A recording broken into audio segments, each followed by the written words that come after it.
प्रभु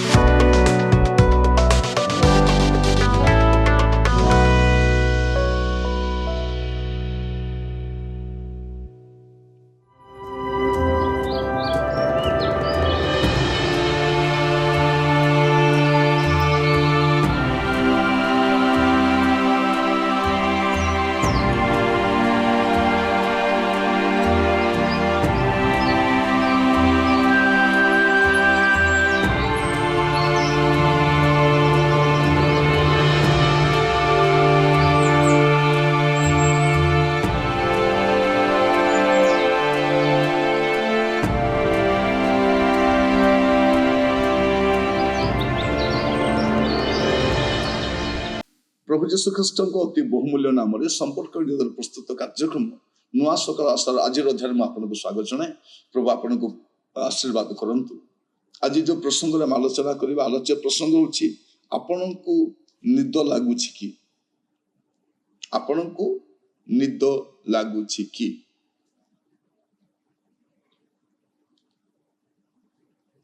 Matthew तार 26 अध्याय 40 पद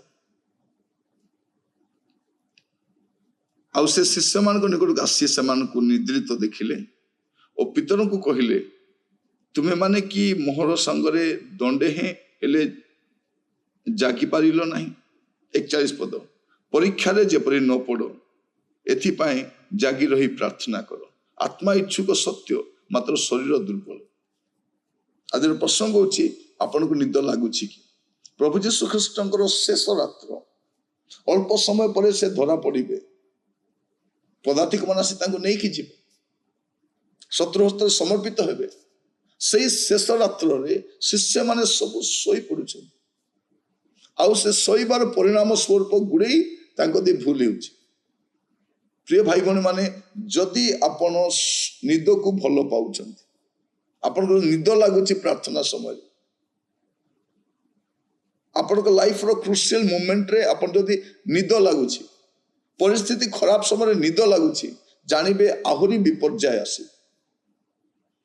बाइबल कहछि निद को भल पाओ नहीं निद को परित्याग करो हे निद्रित जाग केबे जागिबे आपन निद भल लगुच कि प्रिय भाई भौणी माने अनेक को निद भारी पसंद आत्मिक भाव में आप शोई पड़ी उठिबार समय कहीं केतले प्रभु को स्वीकार करेंगे आप जानी ना आग गोटे ताड़ना आस पितर जानी नथिले जे मोर जीवन ए प्रकार परिस्थिति आसो से भावुं गोटे खंडा धरी भावुं जे आसो मारिदेवी काटिदेवी कौन कर किसी कर प्रभु तांको कहीं कहले किणिक रखी था तुम कैपेसिटी को जान किसी कर। प्रिय भाई बहन आगामी समय आपन को को विषय रक्षा करें जदि प्रार्थना जीवन में आपन मजबूत नहांती आपन प्रभु को स्वीकार करेंगे मन रखी था जदि निद को भल पाउछंती जागी रही प्रार्थना करूना गोटे टाइम आसीबो आपन निजे प्रभु को स्वीकार करने जाउछंती लेखिक रखी था दुख आसिले निंदा आसिले ताड़ना आसिले समस्या आसिले विपत्ति आसिले आपन मुह मोड़ी पड़ेबे जदि प्रार्थना जीवन ठीक नथिबो।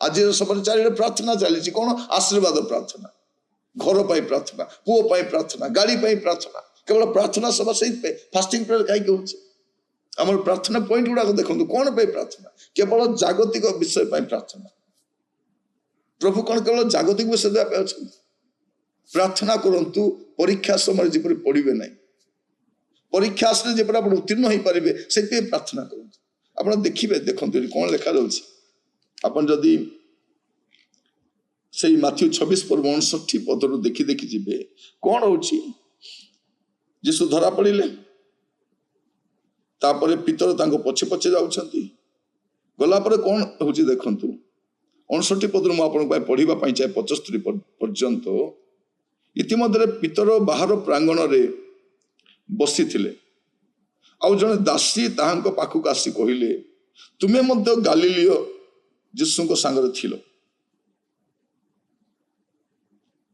किंतु से समस्त साक्षात स्वीकार करी कहिला तुम्हें कौन कौच मु जाने नहीं तुम्हें कौन कौच मु जाने नहीं। ठीक तापर कौन लिखा जाउछ 61 पदरे पुणी से दांड द्वार को बाहरी जानते आउ जड़े दासी तांको देखी से स्थान रे लोक ମାନଙ୍କୁ କହିଲେ ଏ ନାଜରିତ ଯୀଶୁ ସାଙ୍ଗରେ ଥିଲା। ପୁଣି ସେ ରାଣ ପକାଇଲା ଆଉ ଥରେ ଅସ୍ୱୀକାର କରି କହିଲେ ମୁଁ ସେ ଲୋକକୁ ଜାଣେ ନାହିଁ। ଅଳ୍ପ କ୍ଷଣ ପରେ ପାଖରେ ଠିଆ ହେଇଥିବା ଲୋକମାନେ ପିତରଙ୍କ ନିକଟକୁ ଆସି ତାହାକୁ କହିଲେ ତୁମେ ମଧ୍ୟ ନିଶ୍ଚୟ ସେମାନଙ୍କ ମଧ୍ୟରୁ ଜଣେ, କାରଣ ତୁମ ବୋଲିରୁ ଜଣା ପଡୁଅଛି। ସେଥିରେ ସେ ଅଭିଶାପ ଦେଇ ରାଣ ପକାଇ କହିବାକୁ ଲାଗିଲା ମୁଁ ସେ ଲୋକକୁ ଜାଣେ ନାହିଁ। ସେଇ କ୍ଷଣି କୁକୁଡ଼ା ଡାକିଲା। କୁକୁଡ଼ା ଡାକିବା ପୂର୍ବରୁ ତୁମେ ମୋତେ 3 ଥର ଅସ୍ୱୀକାର କରିବ।